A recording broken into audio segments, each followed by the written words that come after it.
Hi guys. All right, we're on turn 12 here. I'm just going to take a little bit of a side discussion here for a second to see, kind of compare how we're doing with some of the other high level games that have happened on new, just to compare. So see how we would do if we were in a real game and things were happening. So we've got one rush built already. So if we look at our fleet, we can look here.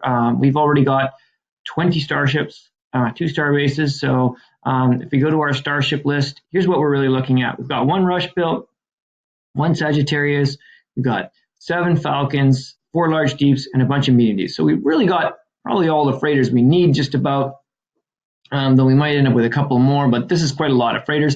But we do have a good number of Falcons, though they have all got bad starter at fours, but we've already got our first rush out too. So this is our fleet, 20 ships. I'm just going to jump over here. This is the Aquarius War. I'm just going to compare that. I'm going to open up the Rebel player in here, have a look. Those of you who didn't know you can do this, you can do this. You can view any game that you have that is finished. So I'm going to go into the Rebel player, and I'm going to take the time machine. I'm going to go to turn 12 and compare how things are going here. And I don't know who this player is. It doesn't really matter.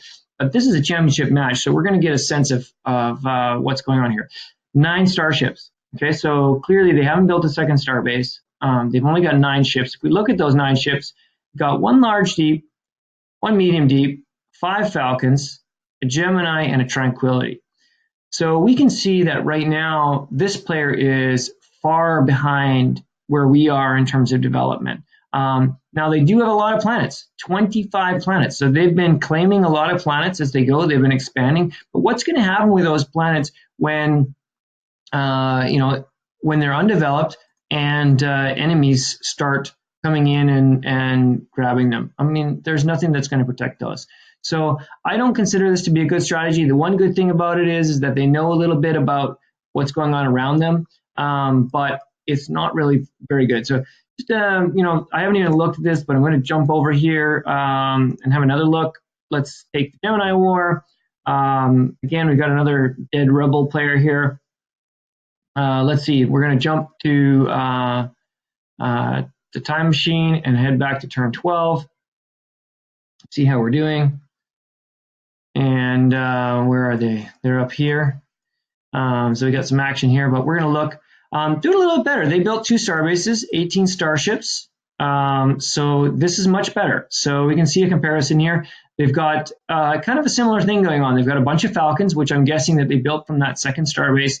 They built some Geminis, which are very good ships, probably in lieu of large deep space freighters, medium deep and Patriot. They haven't gotten their second or their first rush out yet, but they do have a pretty good thing going on here, and they do have the 2 star bases producing ships. So they're probably getting very close to building a rush and starting to get going. We're just going to jump forward in the time machine to turn 25 and see how they end up doing at the end here. So if they're on track with their development.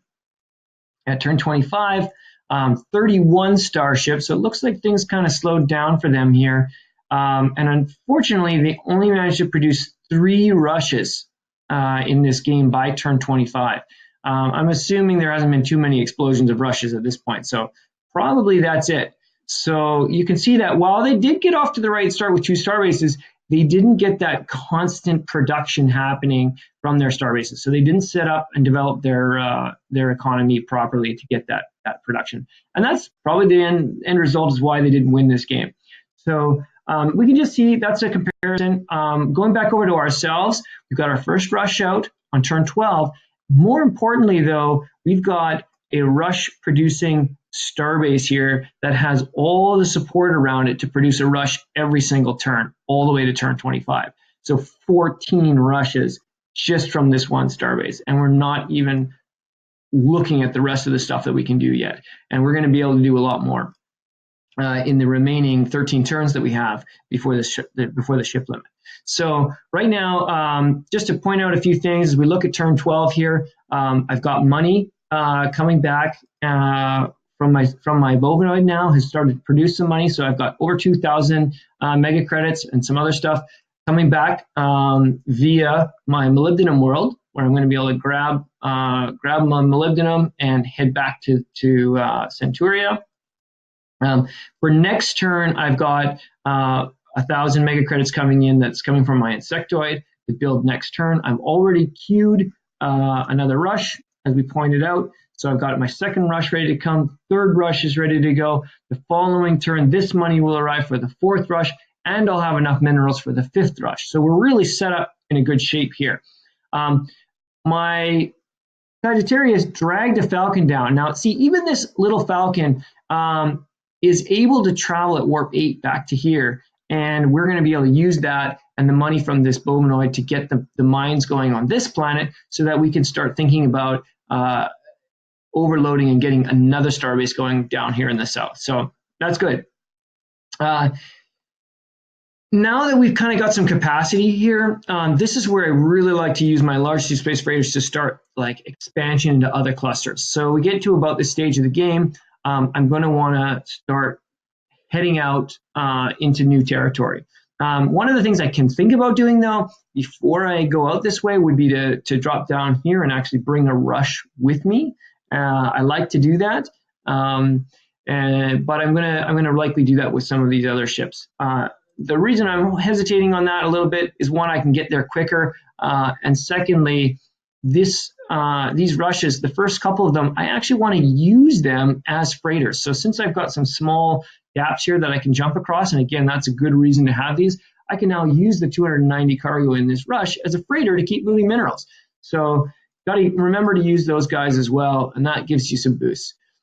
We've completely drained the insectoids. They're down to 40, so we've pretty much got all the money that we can get out of here. There's not much per turn now. So we really need to start finding more. Again, we've got the Bowmanoids, they're still producing, but we've got to find some more. But even these small amount of Gypsodals are able to produce 720 mega credits, so that's going to give us some stuff to get mines going on this planet. And so we're really going to try to use the supplies that are coming from over here at Vernok, as well as the ones that we're making here.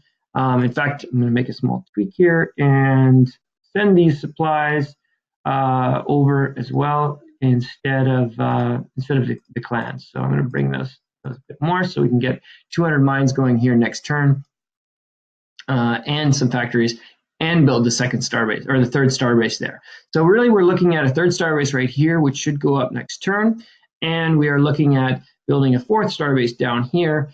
Some of you guys are going to think, okay, why would I build a really bad ship like a Falcon or a medium deep space freighter with 5 Warp 5 engines when I could get two priority points? And that's really valid, except in the early stages.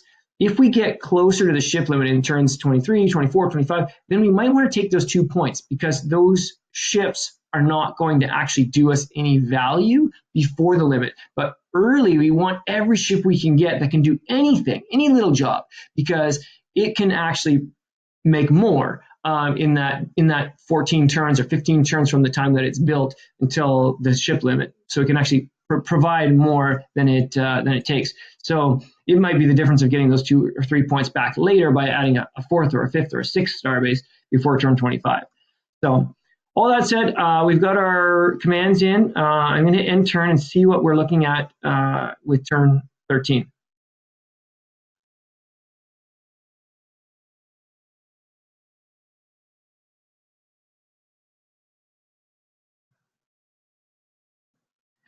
Right around turn 13, 12, 13, that is definitely when I start to get nervous. I start thinking, oh, maybe someone could show up that's trouble and cause me some trouble. So I always get a little bit nervous at that stage.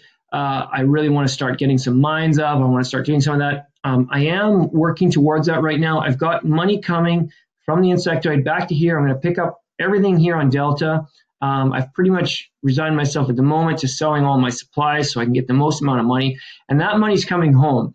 So then I will be able to start building some sort of medium-sized warships that are going to help me to sort of defend myself along with the rushes that are coming out. The combination of those two is very powerful. Now, if I were to get attacked, I could really start to build a lot of fighters very quickly in my rushes. But if I'm not feeling any heat and I'm not feeling any pressure from any of my neighbors, then I want to save the minerals to and not build the fighters so that I can use them to build more rushes. Because ultimately, I can always build the fighters after the ship limit or by resources out from my core, and where it's not going to matter as much.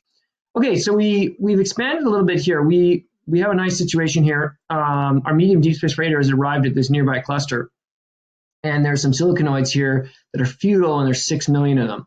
So this is a great landing place to start making some money. It's only 2 turns from Centauria. So I'm going to, luckily I've got this large deep space freighter now on the long haul coming out here with 1,100 clans. So that means that next turn I can start making 1,200 to 1,400 a turn immediately. And that's a huge boost. So what I'm probably going to do is just bring him out there, start the process, and then in the meantime, I'm just going to I'm going to scout one of these planets with the medium deep, and then the medium deep can go back with the first round of money, which is going to be very useful to start raising the tech levels down here at the new starbase, which I plan to build at Fornax.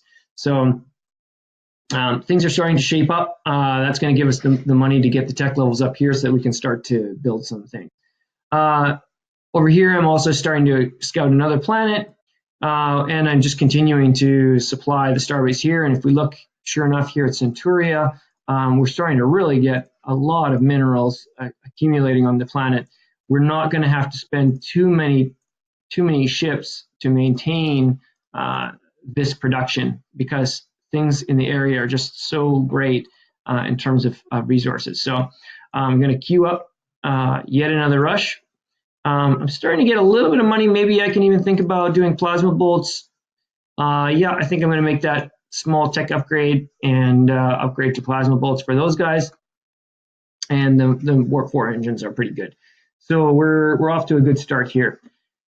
Nova 5s would be a nice upgrade as well. So when I get some money, I'd like to kind of get up to Warp 5 engines. Those are at least the sort of bare minimum that I like to have on my ships if I can. But these early ones are definitely going to be good like this.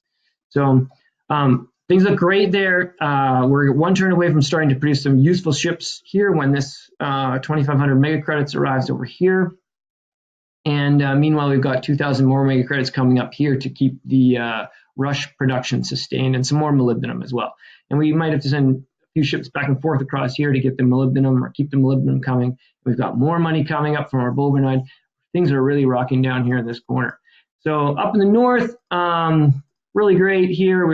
We've got everything arriving as planned to build our starbase. Here in the new version, if we want to build a new starbase, we click up here, hit build, and now we're going to be building our 3rd starbase. A little later, I would have preferred to have that a couple of turns earlier and start getting a couple more ships, but this is the planet that made the most sense, and the great news is it's Gipsoda, so we're going to be able to build some transwarp drives as soon as we can afford to do so. So it's a good place to be able to build on.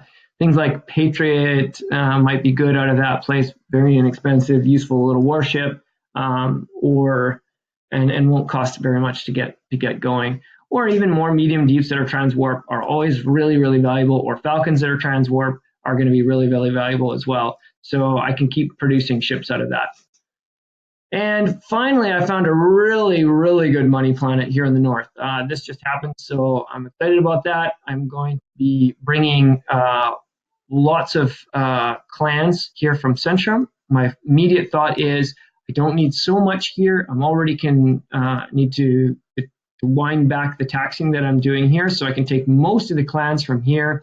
I probably can just tax down a little bit here, something like -8 or -7 for a couple of turns. 8 looks pretty good, and that's only 272. So I can immediately bring a few hundred clans up north and get them onto this avian world and get this producing money. And that's going to be the money 2 turns away, I think. I'm going to use my measure tool 2 turns away from there, so I can get the money back quickly. I could also go via this planet, which would be nice because I can pick stuff up and work my way back and forth along here to get money back to my gift total. So things are looking good. This is the stuff that I'm at. Looks like I made a mistake over here and hyper jumped this guy off into the middle of nowhere. That's a typical mistake when beaming up fuel. So whoops, he's going to have to jump back. And way over here, I've got a Falcon that's just going to start claiming planets in this cluster. He can't really do a lot out here. If he finds a planet, I'll drop some stuff on it, whatnot. So that's it. This is good. Things are going great. I'm going to play this turn now and see what happens with the rest of this and continue on turn. Okay, I've finished my moves on turn 13 now. So we are set up to build a new starbase here next turn when this money arrives. As that money is coming forward, it's going to filter up and bring with it heading for Centuria for the following turns. We are bringing 3,000 mega credits now back home. Things are starting to come together. And as we start to get more and more ships, we can start to expand outward. So again, we're expanding in different directions now. Again, this is that exponential thing going. Once there's so many ships going, we can start to explode outward, which is why often, if you look at the scores in my games, I'm at the very low end of the number of planets near the beginning. But when we start hitting the ship limit, I start moving up the ranks very, very quickly, and that you'll really see that curve going as we go. I've really got a huge amount of economy going here, but I am still really short on cash. This Siliconoid is coming online next turn. That's going to start making some money. That's going to be really big, and we're going to start making some money up here on this Avian. So those two are going to be huge money makers to kind of take me through to the remainder of this stage. And I'm also checking out a couple of these other nearby planets to see if we can find some more money. So that's it. I'm going to head to turn 14 and let's see what we see. Hopefully we haven't made too many more mistakes here, and we can start to build some stuff. Okay, great. We've got a big Bovinoid planet out here, so that's going to be interesting. We're going to want to send a lot of Falcons out there to work on that. That's really going to be really useful to get this cluster developed for me. We found a bit more Siliconoids over here, another planet with more Tritanium, and another good money planet out here with Gypsodal. So this is going to be useful. We'll start developing it. We've got to get a large deep up there with some colonists as soon as possible to get some money out of there. But we are kind of starting to get to this point. At turn 14, we need to start doing the math. We go, okay, 1, 2 to get a large deep out here with some colonists. 3, 4, we start making some money. 5, 6, we get back somewhere. That's around turn 20. So that's still early enough that it's really useful to start developing that planet. So let's make the effort to make that happen. Otherwise, if it starts to be like we do that math and it's turn 25, then maybe developing that planet isn't worth it, and we should be focusing on other areas. So it's still early enough that we can really make use of developing these planets and get some value out of them before the ship limit. So yeah, again, here we are at Centuria, our main planet. More money has arrived. Molybdenum has arrived. We've still got tons of minerals here. We're really not under any pressure whatsoever. We've got enough minerals here for 3 rushes. We just need to keep getting the money arriving here, and we can keep building these. We could think about building a Merlin, but again, there's really no point yet. We've got no resources anywhere. We're just going to keep building rushes, or there's no supplies anywhere for us to convert. So hopefully we start to get enough money in that we can do it, and we definitely will want to build at least 1 Merlin before the ship limit, possibly 2. It's really important. I often go a little bit on the low end. I like to build maybe 1, but it costs 20 PP to build a Merlin after the ship limit. And so having 2 is really valuable. And as the rebels, you also use a lot of fuel.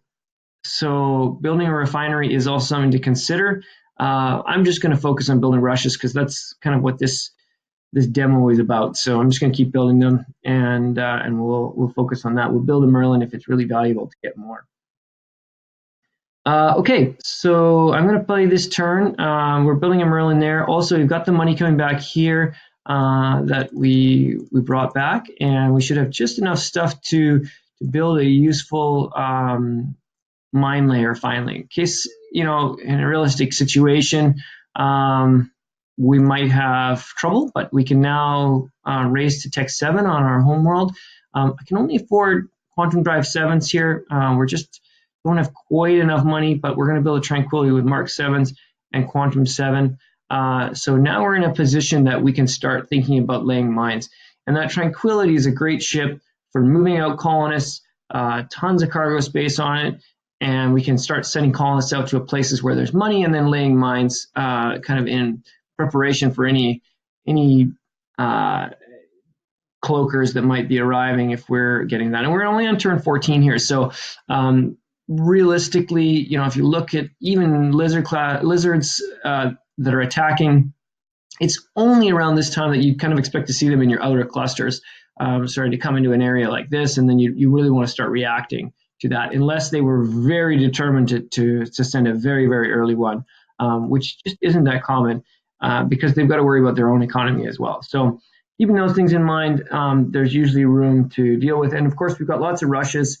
If someone really wants to get aggressive with us, then we'll just start sending our rushes at them, and that's going to be a diplomatic discussion that we can have with them, and they may change their mind about being aggressive with you if, in fact, they recognize that you have so many heavy carriers already and you're going to produce so many. Maybe it's not in their best interest to make war with you.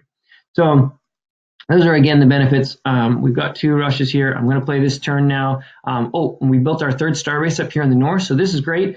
We left just enough money and whatnot here. We should be able to build a transwarp drive Falcon, which is really, really valuable. Great ship. We can never have enough of these in our fleet. So as long as we can keep about 300, what do they cost? About 350 mega credits for each one. As long as we can keep 350 mega credits arriving on this planet, we can keep building a really valuable ship up here in the north as well. So we're building Tranquility, we're building a Falcon, and we're building a Rush this turn on turn 14. So now we're really increasing our production, and at the same time, we've just got everything arriving here that we need to build this starbase up as well. So we're going to build starbase number 4 already. So things are really rocking. We're going to use the money that we're going to get out as fast as possible here at the Silicanoid to raise the tech levels up on Fornax. The money from the Bovinoid is going to keep coming, filtering up to build on our homeworld and on Centuria. We're getting really close. We're not going to be able to build a lot of useful ships at Fornax until we get those tech levels up. So that's going to be something that we might have to debate. We could optionally start to collect some PP here or do something else. We'll have a look and decide what's best in the following turns. So yeah, this is going great. I'm going to stop this part of the series now. So thanks for watching again, and we'll check back in as I play turn 14 and 15.